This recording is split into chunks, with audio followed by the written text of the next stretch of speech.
नमस्कार दोस्तों। मैं हिम्मत सेठ एक बार फिर आपके सामने उपस्थित हूं महावीर समता संदेश यूट्यूब चैनल से। और आपका बहुत बहुत स्वागत है इस चैनल पर। दोस्तों, मैं आज जिस विषय पर बात करने जा रहा हूं वो बहुत ही विवादास्पद है, चर्चित है और इतिहास से जुड़ा हुआ है।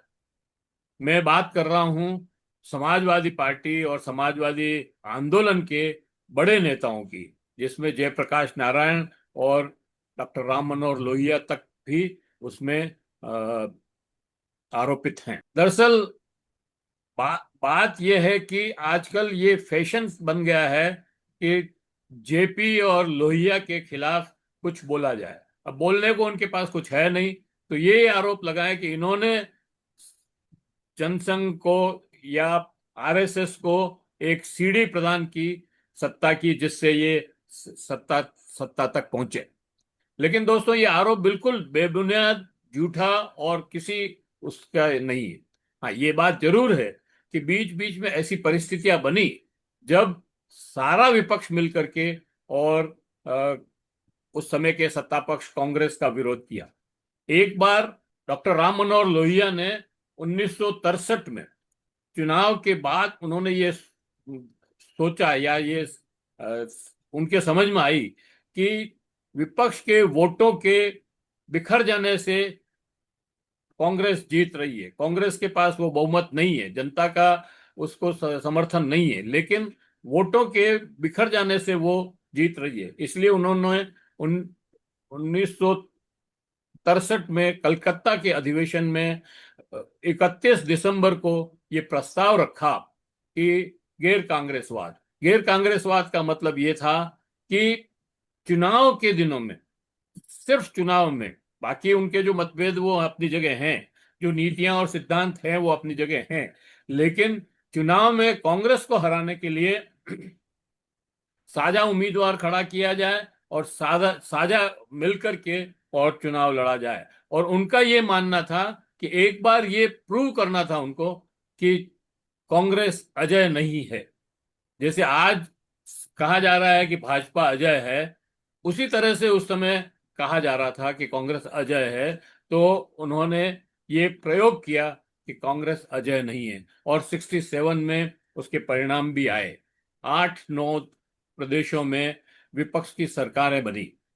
वो अलग बात है कि विपक्ष की सरकारें ज्यादा दिन नहीं चल पाई, क्योंकि आपस में तालमेल नहीं था, आपस में जो सत्ता की होड़ में या भागीदारी के लिए झगड़े, और उससे सरकारें गिरी। लेकिन एक बार उन्होंने कोशिश की। दूसरी बार जयप्रकाश नारायण ने 1974 के विद्यार्थियों के आंदोलन के बाद जब संपूर्ण क्रांति का नारा दिया, उस समय इंदिरा गांधी ने आपातकाल लगा दिया था। आपातकाल जब लगाया गया, तब तब भी ये आरोप लगाते हैं जेपी पे कि उन्होंने जो है इनको लेजिटिमेट किया। सवाल ये है दोस्तों कि क्या आपातकाल से लड़ना जरूरी नहीं था? क्या आपातकाल में इंदिरा गांधी को हराना जरूरी नहीं था?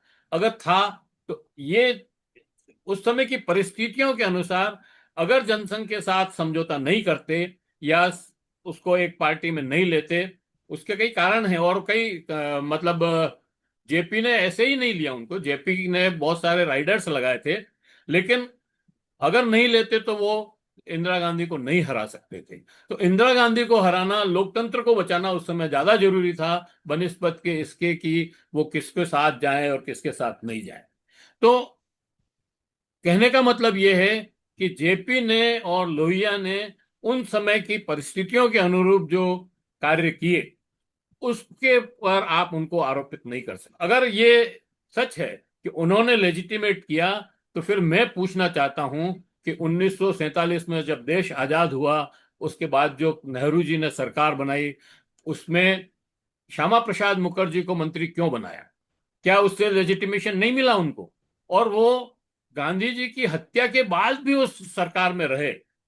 यहां तक कि 1950 में उन्होंने जब वो कहा जाता है कि उन्होंने 370 के खिलाफ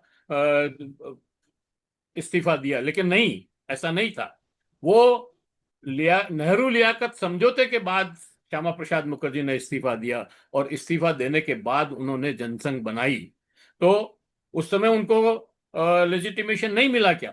फिर 1970 में किसकी सरकार थी, मैं पूछना चाहता हूं। 1970 में अपने सावरकर सावरकर जी के नाम पर टिकट, डाक टिकट जारी किया गया। वो कौन सी सरकार ने किया? वो उस समय तो समाजवादी नहीं थे, तो क्या उससे लेजिटिमेशन नहीं मिला? तो सवाल कहने का यह है, उसके बाद राजीव गांधी की सरकार ने मंदिर के ताले खुलवाए, मंदिर का शिलान्यास करवाया, और इस तरह से उनके उनके कार्यक्रम को राजीव गांधी ने आगे बढ़ाया। 89 में उन्होंने रथ यात्रा निकालना शुरू कर दिया था, बल्कि 86 से ही शुरू कर दिया था, जब उनकी 2 सीटें आई थी, तभी से उन्होंने मंदिर के जो है उसको अपने हाथ में ले लिया था। पहले रामशिलाएं पूजन, और फिर उसमें सोमनाथ से अयोध्या तक की अडवाणी जी की रथ रथ यात्रा को यात्रा। लालू यादव ने लालू रोका था वहां पर। तो कहने का मतलब ये है कि ये जो आरोप लगाए जा रहे हैं, ये एक तरफा हैं, बेबुनियाद हैं, और इसके इसके कोई मतलब वो किसी भी तरह से ठीक नहीं लगते। अब इन इन बातों को और विस्तार से समझने के लिए आज हमारे साथ पत्रकार रामशरण जोशी हैं।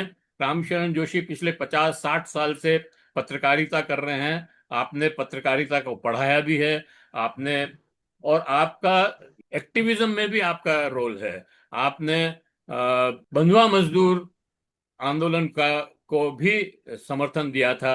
उस समय वो सेक्रेटरी, उस बंधुआ मुक्ति मोर्चा के सचिव भी बने। तो आज हम समझेंगे कि ये जो आरोप लगाए जा रहे हैं, इनमें कितनी सत्यता है, और क्या उस समय अगर ये ऐसा नहीं करते तो आज भारत की स्थिति क्या होती। तो जोशी साहब, आपका बहुत बहुत स्वागत है हमारे इस YouTube चैनल पर। मैंने छोटी सी भूमिका बनाने की कोशिश की है, हो सकता है मैं कुछ त्रुटि भी रही हो उसमें, आप उसे नहीं, सुधारें, और उसको जो है सही परिप्रेक्ष्य में आप अपनी बात कहें। आपके दर्शकों को मेरी नमस्ते, आदाब। आपने भूमिका तो बहुत अच्छी बांधी। देखिए, ऐसा है कि जहाँ बहुदलीय लोकतंत्र होता है, बहुदलीय, एक दलीय की बात नहीं कर रहा, बहुदलीय, तो वहाँ कोई भी चीज स्थायी रूप से हम कहे कि बिल्कुल एक तरफ वर्टिकल रहे, ऐसा नहीं होता है। अब तक के जितने भी ऐतिहासिक अनुभव हैं दुनिया भर के, तो वहाँ एक हॉरिजेंटल लोकतांत्रिक व्यवस्था रहती है।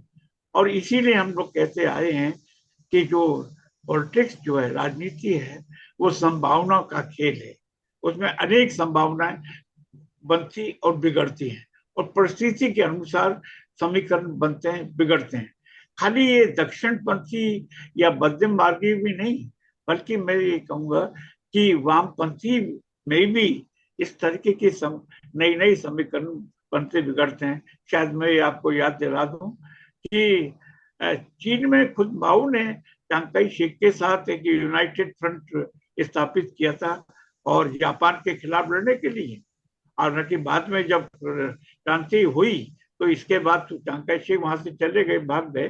लेकिन जापान से लड़ने के लिए जो उनका कम्युनिस्ट पार्टी ऑफ चाइना का सबसे बड़ा दुश्मन था चांगकाई शेक, उसके साथ एक यूनाइटेड फ्रंट बनाया। और यही और जगह भी हुआ। तो पॉलिटिक्स जो है कोई सीधी रखी नहीं होती, अलग होती। अब हम लोग भारतीय परिप्रेक्ष्य की बात करते हैं। मैं भी जिस तरीके की जो विवाद चल रहा है, और उससे मैं थोड़ा बहुत परिचित हूँ, बहुत गहराई से लेकिन थोड़ा बहुत परिचित तो हुई। पहली बात तो मैं ये कहूंगा हिम्मत जी कि डॉक्टर लोहिया, जयप्रकाश नारायण जी, और या आचार्य नारायण देव, मतलब जैसे समाजवादी चिंतक और समाजवादी योद्धा रहे, मैं उनको सांप्रदायिक मानने से इनकार करता। मैं बिल्कुल नहीं मान के चलता कि वो सांप्रदायिक थे, या उन्होंने ये किसी भी ढंग से सांप्रदायिकता का समर्थन किया, ऐसा मैं मानता नहीं। पहली बात तो ये, उन पर आरोप ठीक है, वो परिस्थिति पर लोग लगा रहे होंगे, लेकिन मैं तो इसको सिर से अस्वीकार करता हूँ, पहली बात। दूसरी बात, आपने 1967 की बात की। आपको शायद याद होगा कि 1967 में इंदिरा गांधी प्रधानमंत्री थी, और उन्होंने जिस ढंग से बनाया गया था, तो उस समय बनाया था सिंडिकेट वालों ने, जिसमें अतुल घोष थे, निजलिंगप्पा थे, ये बड़े बड़े एस के पाटिल थे। और मुरारजी उन्होंने कहा देसाई कि भाई वगैरह ये सब थे उस समय तो। एक एक एक गूंगी गूंगी गुड़िया है, इंदिरा जी कोई गूंगी गुड़िया के रूप में प्रधानमंत्री के रूप में सामने रखा था। हालांकि मुरारजी देसाई को खड़ा किया गया था, वो हार गए थे। और उस समय डॉक्टर लोहिया ने कहा, जैसा कि आपने कहा वो बिल्कुल सही है, कि उस समय कांग्रेस की तस्वीर ऐसी थी कि भाई अजय है, क्योंकि 1962 से लगातार ये कांग्रेस जीती है, चली आ रही थी 1952 से लेकर के ले लें। और भारत चीन जो संघर्ष हुआ, उसके बाद भी मेरा मतलब कि जवाहरलाल नेहरू का जो लीडरशिप थी वो बिल्कुल अनचैलेंज थी। और मैं अच्छी, मुझे जहां तक याद है 363 ये 364 सीटें ये अपने नेहरू जी ने दिलवाई थी उस समय भी। तो एक अजय, तो ये से भाई कांग्रेस को कोई पराजित नहीं कर सकता। उस समय एक डॉक्टर लोहिया का वो था, जैसे कि आपने बताया, गैर कांग्रेसवाद, कि हम कम से कम ये जो है, हम एक विकल्प के रूप में एक नए राजनीतिक समीकरण पैदा करें उस नाते। और फिर इसके बाद 10 या 11 राज्यों में गैर कांग्रेस सरकारें बनी। और मध्य प्रदेश की तो जब डॉक्टर डीपी मिश्रा जी की सरकार गिराई जा रही थी, मैंने तो उसको कवर किया था। उस समय मैं भोपाल में विधानसभा का संवाददाता रहा हूँ, मतलब हिंदुस्तान समाचार का, और गोविंद सिंह जी असेंबली आए थे कवर उस किया। समय करके। हाँ, तो असेंबली में कवर किया करता था। तो उस समय मैंने देखा था कि किस तरह सरकार, तो हालांकि वो, जैसा कि आपने कहा, काफी समय तक नहीं चली। तो ये 67 का किस्सा है।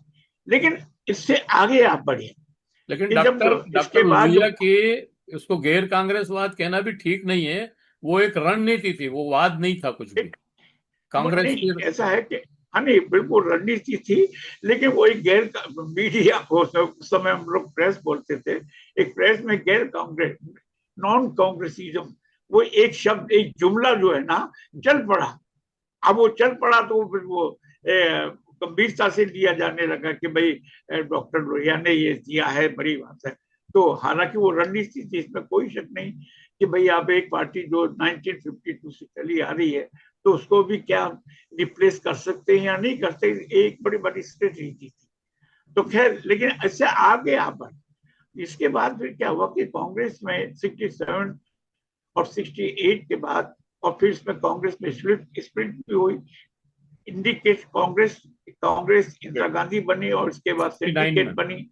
और इसके बाद 90, और फिर 1969 में इसका अधिवेशन, पहला अधिवेशन हुआ बम्बई के अंदर, उसको भी मैंने कवर किया था। और जो ओल्ड कांग्रेस का अधिवेशन अहमदाबाद में हुआ। अब देखिए 69 में कांग्रेस का विभाजन के पश्चात जो रूलिंग कांग्रेस थी, यानी जिसका इंदिरा गांधी नेतृत्व कर रही थी, वो माइनॉरिटी में आ गई थी सरकार। और उसको बनाए रखने में सोशलिस्ट और लेफ्टिस्ट सीपीआई। दोनों ने ही उसको जिंदा रखा। अब याद करिए कि बिल्कुल माइनॉरिटी में दर्जी आ गई थी, लेकिन उसको जिंदा, क्योंकि उन्होंने कुछ 2-4 प्रोग्रेसिव मेजर्स, जैसे कि जाते हैं एबोलिशन ऑफ प्रीवी परसेज, बैंकों का नेशनलाइजेशन। तो इससे फिर जो सोशलिस्ट ब्लॉक और लेफ्टिस्ट ब्लॉक दोनों ने मिलकर के उसको सरकार, इंदिरा कांग्रेस को बनाए रखा, जबकि वो अल्पमत में थी। तो ये, तो यहाँ से आप शुरुआत करें। फिर इसके बाद फिर आप देखिए 71 में, ठीक है, उनको बहुमत मिल गया, इसमें कोई शक नहीं। लेकिन मैं ये कह रहा हूँ कि जयप्रकाश जी पर जब 74 का जो संपूर्ण क्रांति का सवाल आता है, यहाँ एक घटना में जरूर, निजी घटना बताना चाहूंगा। 74 में जो संपूर्ण क्रांति का नारा वो देते हैं, और 75 में जो इमरजेंसी लगती है, उससे एक दिन पहले रामलीला ग्राउंड के अंदर वो एक बड़ी सभा भी होती है, वो एक अलग कहानी है। लेकिन यहाँ एक सबसे बड़ी बात है कि जो विद्यार्थी परिषद और संघ के लोगों ने जयप्रकाश जी, दरअसल जयप्रकाश जी कुछ मामलों में बड़े सहज भाव के भी थे, और वो कई तरह के प्रयोग भी करते थे। जैसे कि एक किस्सा मैं आपको बताऊं जो खुद का है। यानी गांधी पीस फाउंडेशन में एक मीटिंग चल रही थी, और उसमें एक एजेंडा तैयार किया जा रहा था कि भाई कौन कौन सी मांगे इंदिरा गांधी के सामने रखी जाएं। तो उस समय एक बड़ा जोर था कि भाई करीब 30-35 हजार राजनीतिक बंदी जो एमएल के लोग थे वो जेलों में बंद थे। तो हम लोगों ने एक नारा उछाला कि भाई राजनीतिक बंदी को रिहा करो। तो हम गांधी पीस फाउंडेशन पहुंच गए और मेरे साथ ये भी थे आपकी जो जेएनयू के उस समय लीडर थे ना, ये आनंद आनंद कुमार, कुमार। प्रोफेसर आनंद कुमार। आनंद कुमार। उस समय वो जेएनयू के प्रेसिडेंट, वहाँ की यूनियन के प्रेसिडेंट थे। तब आप आश्चर्य करेंगे हिम्मत जी कि हम लोगों ने ये मांग उठाई बड़ी शिद्दत के साथ कि आपके इस एजेंडे में ये हमारी मांग भी शामिल होनी चाहिए। तो वहां के बहुत सारे गांधीवादी और समाज में कई ने कहा कि नहीं, ये बिल्कुल नहीं होना चाहिए, वो तो हिंसा में बिलीव करते हैं। तो हम मंच पे चढ़ गए। जयप्रकाश जी उसकी प्रोसाइड कर रहे थे। आप आश्चर्य करेंगे जान करके कि जयप्रकाश जी खुद खड़े हो गए और मैं उनकी महानता को भूल नहीं सकता। उन्होंने खड़े होकर कहा कि ठीक है वो हिंसा में है, लेकिन वो राजनीतिक बंदी है और इसलिए हमारी मांग में उनको शामिल किया जाए कि सभी राजनीतिक बंदियों को रिहा किया जाना चाहिए। ठीक है, उनकी तौर तरीके हैं, इससे हम सहमत हैं। तो मैं जयप्रकाश जी की उस महानता को कह रहा हूँ कि एक आंदोलन, जो आंदोलन का जो डायनेमिक्स होता है वो एक लकीर यूनिलेटरल नहीं होता, यूनिलीनियर नहीं होता है। तो आंदोलन में सभी तरह के विचारधारा के लोग आते हैं। जैसे कि कांग्रेस को लीजिए, 1885 में कांग्रेस बनी और वो कभी भी कैडर बेस्ड पार्टी नहीं रही। जैसे बीजेपी यानी जनसंघ हमेशा कैडर बेस्ड पार्टी रही, लेकिन कांग्रेस तो कभी नहीं। उसमें सभी विचारधारा के लोग, कट्टर दक्षिणपंथी भी उसमें आए, ये आपके वामपंथी भी आए, मध्य मार्गी भी आए, नंबूद्रीपाद भी उसमें रहते थे, रहे। उसमें एम एन रॉय भी उसके अंदर शामिल रहे, डॉक्टर लुइया भी रहे। तो एक आंदोलन जो जो फेडरल बेस्ड पार्टी नहीं होती है उसमें सभी विचारधारा के लोग आते हैं और एक नया संगम बनता है। तो उसी दृष्टि से हमने जयप्रकाश जी को लिया जाना चाहिए। तो उन्होंने ये कहना कि भाई एक जनसंघ को लेजिटिमेसी मिली, लेकिन उन्होंने कोई कॉन्शियस होकर के लेजिटिमेसी दी, ऐसा मैं नहीं मानता। अगर लेजिटिमेसी दी जाती होती तो मैं यही एक सवाल उठाता हूँ कि जब जनता पार्टी की सरकार बन गई थी 1977 में, और जिसके प्रधानमंत्री थे अपने मोरारजी देसाई और जनता पार्टी के अध्यक्ष थे चंद्रशेखर जी, अब उसमें 2 साल के बाद एक मसला उठा और वही उठा गए दोहरी सदस्यता को ले, ड्यूल मेंबरशिप को ले, और वो समाजवादियों ने ही उठाया था। याद करिए, मधुलिम ने मधुले उठाया, में जॉर्ज राजनारायण और मधुलिम ने फर्नांडीज, उठाया। हाँ, और फिर जॉर्ज फर्नांडीज भी उसमें थे, बिल्कुल। और उसमें मधु जनवरी, इन सब लोगों ने उठाया। और इसके बाद ये भी कहा कि अगर आपको दोहरी सदस्यता बनाई रखनी है तो फिर आप सरकार में नहीं रह सकते। और आखिर में यही हुआ कि अटल जी और आडवाणी जो समय मंत्री थे, अटल जी तो फॉरेन मिनिस्टर थे और आडवाणी आपके सूचना प्रसारण मंत्री थे। उन्होंने साफ साफ कहा कि हम संघ से अपना संबंध विच्छेद नहीं कर सकते। अब यहां से शुरू इस पॉइंट पे इस दो बार पहलू टूटी को, पार्टी। दो संघ बार को, संघ की दोहरी सदस्यता पे 2 बार पार्टी टूटी। हाँ, तो मैं वही कह रहा कि अगर उनको लेजिटिमेसी देनी होती तो फिर ये ड्यूल मेंबरशिप का मसला ही नहीं उठता। मजूले में हो जाते कि भाई हमको कोई कोई बात नहीं, अब तो जनता पार्टी में आप आ गए, इसको कोई बात नहीं, हम आपको स्वीकार करते हैं। लेकिन उन्होंने बड़ी दूरदृष्टि दिखाई मजूले में और जॉर्ज साहब ने, और दिखाया कि भाई किस तरह से संघ से जुड़े। मैं उस समय की बात कर रहा। और इसके बाद फिर पार्टी टूटी, 2 बार टूटी। एक बार टूटी, चरण सिंह उस समय के लिए प्रधानमंत्री बन गए थे, और इसके मैं बाद ये मानता हूं सर, मैं ये मानता हूं अगर मधुलिम में उस समय दूरदर्शी नहीं होते और उस समय पार्टी नहीं तोड़ी होती, जो आज हाँ, स्थितियां हम देख रहे हैं वो उसी समय चालू हो जाती। बिल्कुल। तो वही तो तो मैंने आपसे पहले इसलिए इसको मैंने, वो उनका जो पक्ष था, मतलब उनको वो उस मतलब पार्टी के सेक्रेटरी, जनरल सेक्रेटरी भी थे, लेकिन फिर भी उन्होंने उस पार्टी को तोड़ने के लिए कहा। एक और बात इसमें जो है दर्शकों को भी जाननी चाहिए कि जयप्रकाश नारायण ने जब आरएसएस और जनसंघ से कहा था कि इसमें मिल जाओ, तब उन्होंने ये नहीं कहा था कि विद्यार्थी परिषद अलग रहेगी और आरएसएस अलग रहेगी। उन्होंने सबको शामिल करने की बात कही थी। और इन नेताओं ने, खासतौर से अडवाणी और अटल बिहारी वाजपेयी ने, उनको आश्वासित किया हाँ था कि हम जो सांप्रदायिकता की बात को छोड़ देंगे और इस पार्टी में सारे लोग शामिल हो जाएंगे। लेकिन बाद में उन्होंने धोखा किया, वो एक अलग बात है। लेकिन नहीं, वो तो उनका एक रिकॉर्ड रहा है धोखा देने का भी। वो कभी भी जो सामने कहते हैं पीछे और कुछ करते हैं। तो और जयप्रकाश जी एक जिसे बोलते हैं ना कि थोड़ा एक्सपेरिमेंट भी वो करते थे, और एक सहज भाव से उनका भाई ठीक है ये अपना आ जाएंगे। तो उनकी सहजता, उदारता और एक नरम दृष्टि का, एक लोकतांत्रिक दृष्टि का मैं ये कहूँ कि संघ ने एक दुरुपयोग किया एक तरह से। उनके विश्वास, उनके साथ जो विश्वासघात भी किया एक तरह से। विश्वासघात किया। नहीं तो आपको पूरी तरह उसमें शामिल हो जाना। अब इससे अगर हम लोग आगे बढ़े और इंदिरा जी 1980 में दोबारा आ जाती हैं, फिर 84 में राजीव गांधी आते हैं, और उस समय बीजेपी को दो सीटें मिलती हैं। लेकिन हम लोग 89 में आए। अब 89 में 84 में सर विश्वनाथ, चुनाव जो हुए थे राजीव गांधी वाले, उसमें आरएसएस ने पूरा समर्थन किया था कांग्रेस को। देखिए पूरा पूरा समर्थन सब, किया था। और बल्कि ये वो जब बात चल रही थी उन दिनों, मतलब आपातकाल में भी उन्होंने चिट्ठियां विट्ठियां लिखी थी उनको, इंदिरा गांधी को, और वो तो समर्थन देने की बात कही थी। और आपातकाल पे सपोर्ट सपोर्ट किया था। हाँ, उस समय बालाराव देवराव थे उसके संघ के बिल्कुल। सुप्रीमो, और और उन्होंने संजय गांधी के बाकायदा पांच माफी सूत्री मांग। कार्यक्रम को इंडोर्स हाँ, किया था। तो वो उन्होंने पूरा एंडोर्स किया था। लेकिन अब हम लोग 89 में आए तो विश्वनाथ प्रताप सिंह की सरकार बनी थी।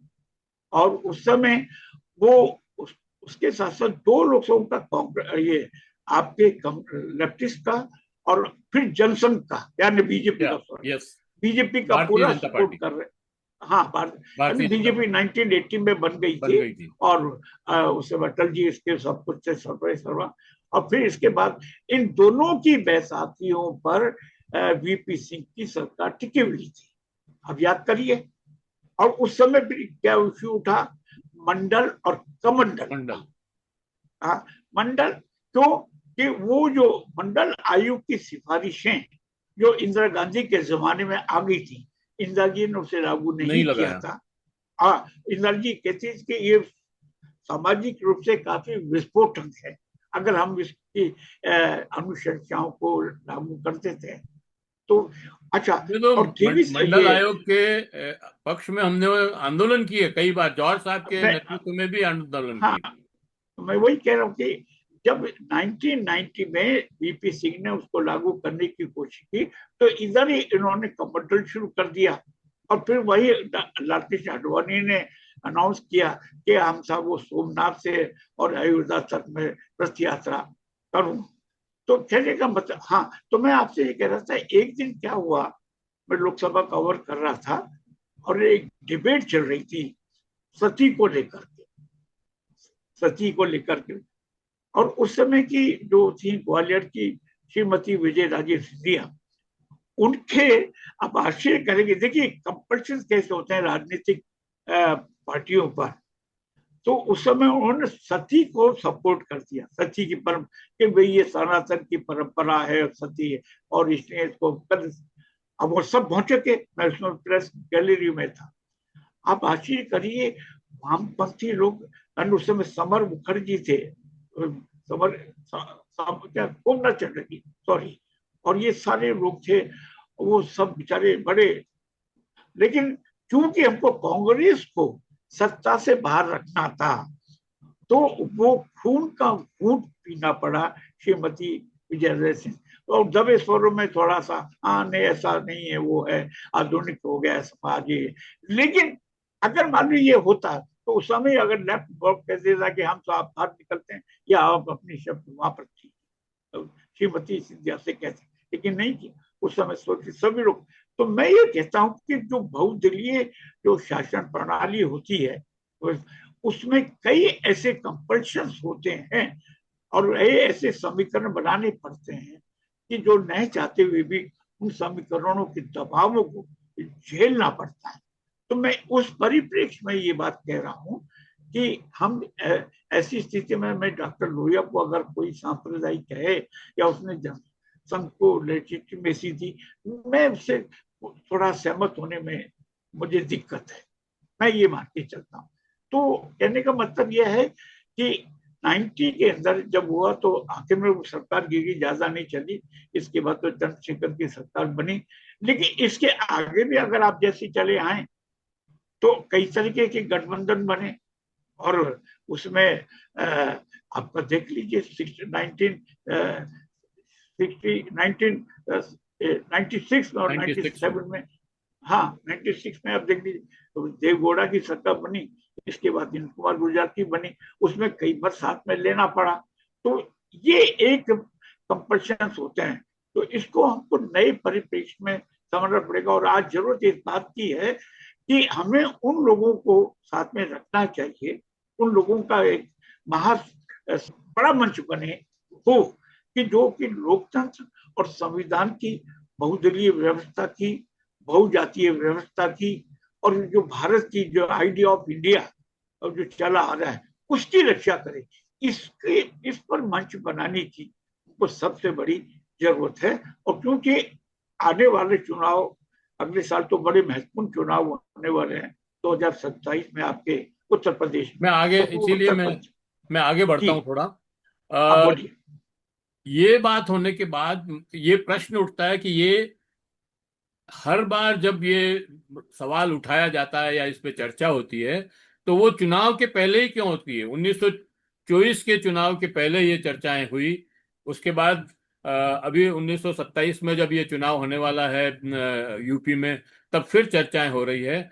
एक बात तो ये समझ में आती है कि जो लोग इस चर्चा को उठा रहे हैं वो कांग्रेसी भी हो सकते हैं, और दूसरे कांग्रेस का तो खैर मैं समझता हूं कि उनको तकलीफ है, और तकलीफ इसलिए है कि उनके हाथ से सत्ता निकल गई है और काफी समय से उनके हाथ में सत्ता नहीं आई है, तो वो किसी न किसी के ऊपर अपनी जिम्मेदारी किसी और पे डालने की कोशिश कर रहे हैं। लेकिन कुछ समाजवादी जो अपने आप को समाजवादी कहते हैं और उनके परिजन तो बहुत बड़े बड़े पदों पर भी रहे, वो भी इस इशू को उठा रहे हैं। और मुझे लगता है कि ये सारी कोशिशें इसलिए होती है कि यूपी में कांग्रेस और समाजवादी पार्टी साथ मिलकर के नहीं लड़े चुनाव। अगर साथ मिलकर के चुनाव नहीं लड़ेंगे तो मेरे हिसाब से सरकार या सत्ता जो है तस्करी में रख करके बीजेपी को भेंट करना होगा। सवाल ये है कि अभी कांग्रेस, जैसे कांग्रेस भी यूपी के अंदर भी कांग्रेस मुलायम ये अखिलेश यादव को कमजोर करने में लगी हुई है। अभी कांग्रेसियों ने बसपा से बात करने की कोशिश भी की। वो एक अलग बात है कि मायावती जी ने उसको सिरे से नकार दिया, लेकिन उन्होंने कोशिश की। वो कोशिश कर रहे हैं कि मायावती से समझौता हो जाए और अखिलेश को बाहर कर दें। और अगर इस तरह का कोई वातावरण बना तो मुझे लगता है कि ये 2027 में आत्मघाती कदम होगा। तो मैं आपसे जानना चाहता हूं कि क्या इस पे कोई आपकी क्या टिप्पणी है? देखिए, मुझे बीएसपी को और मायावती जी की जो अब तक की राजनीतिक यात्रा रही है, मैं पूरी तरह से उन्हें रिलायबल नहीं मान के चलता कि वो विश्वसनीय हमेशा आखिर तक रहेंगी और इस लड़ाई को लॉजिकल कंक्लूजन तक पहुंचा देंगी, ऐसा मैं मान के नहीं चल सकता। क्योंकि अब तक का उनका जो रहा है राजनीतिक सफर, वो बहुत ही अनप्रिडिक्टेबल रहा है। और आपने देखा कि पिछले 5-7 साल में तो उनकी भूमिका बहुत ही, अब अचानक वो एक्टिव हो गई, नहीं उससे पहले। लेकिन मैं यहाँ एक सबसे बड़ा सवाल मैं ये उठाना चाहता हूँ कि आपको सत्ता प्राप्त करनी है या लोकतंत्र और संविधान की रक्षा करनी है। ये सबसे बड़ी चुनौती, हिम्मत जी, हम सबके सामने है। और ये चुनौती कांग्रेस के सामने भी है, और यही चुनौती समाजवादी पार्टी के सामने भी है। बीजेपी के समक्ष नहीं, क्योंकि वो सत्ता में बैठी और तो चाहती कि भाई उनको 400 सीटें लोकतंत्र मिल चाहिए ही जाएं, नहीं। चाहिए ही नहीं। लोकतंत्र चाहिए ही नहीं। और संविधान जैसी 400 सीटें मिले, हम संविधान, नया संविधान ले आएंगे। इसीलिए डिलिमिटेशन हो रहा है। और कल क्योंकि लोकसभा की उनका तो शुरुआत नया हो जाएगी संविधान बना तो हुआ है, सत्र की मनुस्मृति को ला के लगा देंगे। और उन, देखिए, वो अपने एजेंडे पर पूरी निष्ठा के साथ, ईमानदारी के साथ और संकल्प के साथ चल रहे पूरा संघ परिवार। अकेला बीजेपी नहीं है, देखिए, पूरा संपूर्ण संघ परिवार। इसलिए उनको आप बेईमान नहीं कह सकते। दिक्कत उनके साथ है कि जो कि संविधान और लोकतंत्र की रक्षा कर चाहते हैं कि भाई देश में लोकतंत्र रहे। इसमें कांग्रेस भी है, समाजवादी पार्टी भी है, वामपंथी भी है। ऐसी स्थिति में 2027 के जो चुनाव है वो सबसे महत्वपूर्ण है। और यहाँ पर जो योगी इस समय जो बाकी मुख्यमंत्री हैं वो कैसे हैं वो सभी जानते हैं, उस पर हमें बहस करने की जरूरत नहीं है। बहस करने की ये है कि कांग्रेस और जो समाजवादी पार्टी अखिलेश जिसके अभी लीडर है, मैं समझता हूं कि ये एक मजबूत समीकरण सामने आ सकता है। अगर सब कांग्रेस को ये गुमान है कि वो अकेले अपने दम पर उत्तर प्रदेश में लड़ लेगी, तो मैं तो ऐसा मान के नहीं चलता। सफलता मिलेगी। और यही समाजवादी पार्टी पर भी कि वो अकेले अपने दम पर लड़ लेंगी तो इतने ही सब कुछ जगह, ऐसा कुछ नहीं था। 2027 में एक डिसाइसिव डिफीट आपके बीजेपी को देनी है, योगी जी को देनी है, तो इसमें दोनों को साथ साथ आना पड़ेगा। तो ऐसी स्थिति में जो लोग आज ये नया, क्योंकि जो चुनाव की पूर्व संध्या पर लोग जो इस तरीके का वितंडा खड़ा करते हैं, उससे वो, मैं समझता हूँ कि लोकतंत्र और संविधान पर इसका विपरीत प्रभाव पड़े। होना ये चाहिए कि हम ऐसी तमाम शक्तियों को साथ में लेकर के आए और नए परिप्रेक्ष्य में सोचें। इसमें देखिए एक तरीका फ्लेक्सिबल भी होना पड़ेगा, क्योंकि दलीय प्रणाली राजनीतिक व्यवस्था में आप रिजिड होकर के, ये कोई कम्युनिस्ट शासन तो है नहीं भारत में, जैसे चीन के अंदर है। चीन में भी अब दिखावटी है वहां का, मतलब पूंजीवाद और दूसरी ढंग का पूंजीवाद है। यानी मैं तो ये कहता हूँ कि कम्युनिस्ट नेतृत्व में वो कम्युनिस्ट किस्म का पूंजीवाद है। मतलब देखा जाए पूंजीवाद तो वहां भी है, बिल्कुल। मतलब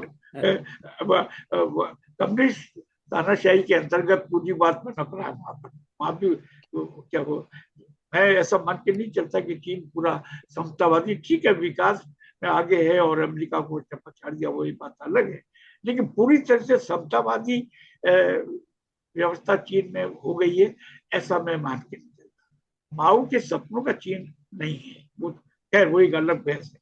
लेकिन सवाल तो है कि भारत को मैं सबसे बड़ी चुनौती, मैं फिर इस बात को रेखांकित करना चाहूंगा कि लोकतंत्र और संविधान की रक्षा, बहुलतावाद की रक्षा, ये सबसे बड़ी चुनौती है। इसलिए इस समय मतभेद भुला करके जितने भी प्रगतिशील लोग हैं सबको आगे आना चाहिए। ठीक है, थोड़ी बहुत कमियां रहती हैं तो विगत के जो, देखिए विगत में डॉक्टर लोहिया ने क्या किया, उस समय की चुनौती को आज परिस्थितियां तो बदल गई ना, बिल्कुल। परिस्थिति तो बदलती रहती है। राजनीति परिस्थितियों का संभावनाएं तलाशती है। एक और तलाशती है। हाँ, इसलिए इसलिए मैं ये मानकर नहीं चलता कि हम लोगों को, इसलिए मेरा ये मानना है कि कांग्रेस और कंक्लूड एसपी करें को सर अब इसको। हाँ, तो ये है। तो आप कुछ कहना चाह रहे थे?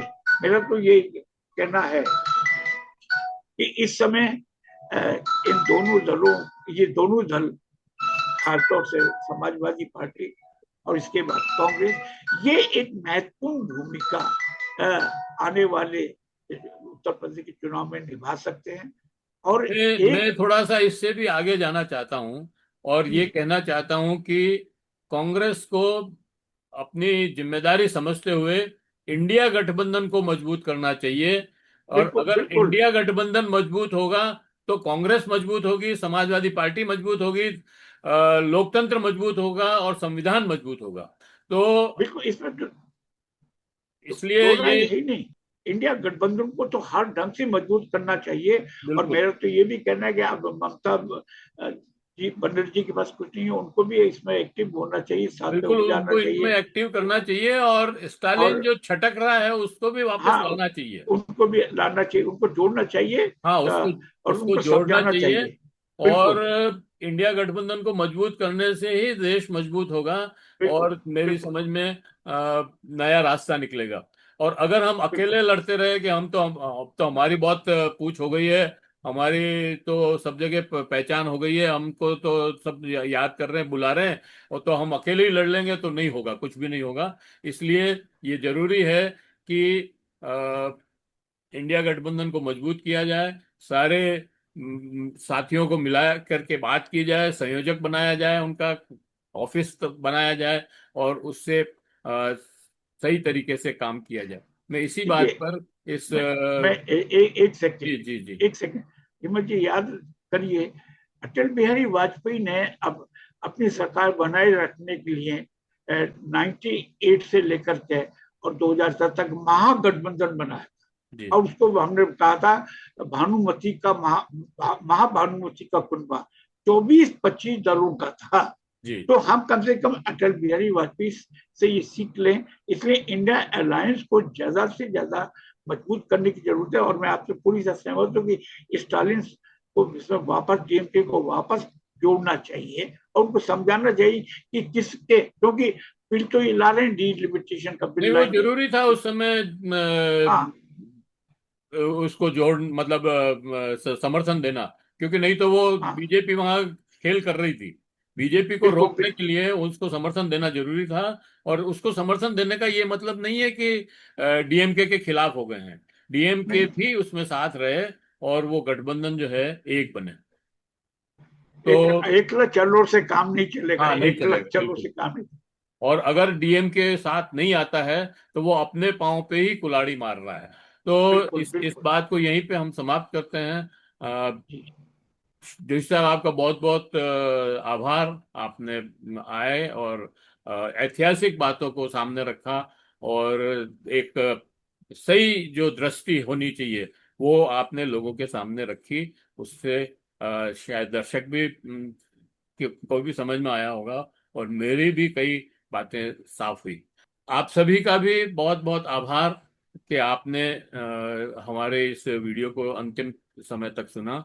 और आपसे अपील कि अगर आपने अभी तक भी महावीर समता संदेश यूट्यूब चैनल को सब्सक्राइब न किया है, तो सब्सक्राइब कर लें, बेल आइकन दबाना न भूलें। और अगर वीडियो अच्छे लग रहे हैं तो लाइक करें, फॉरवर्ड करें, और लोगों को भी भेजें।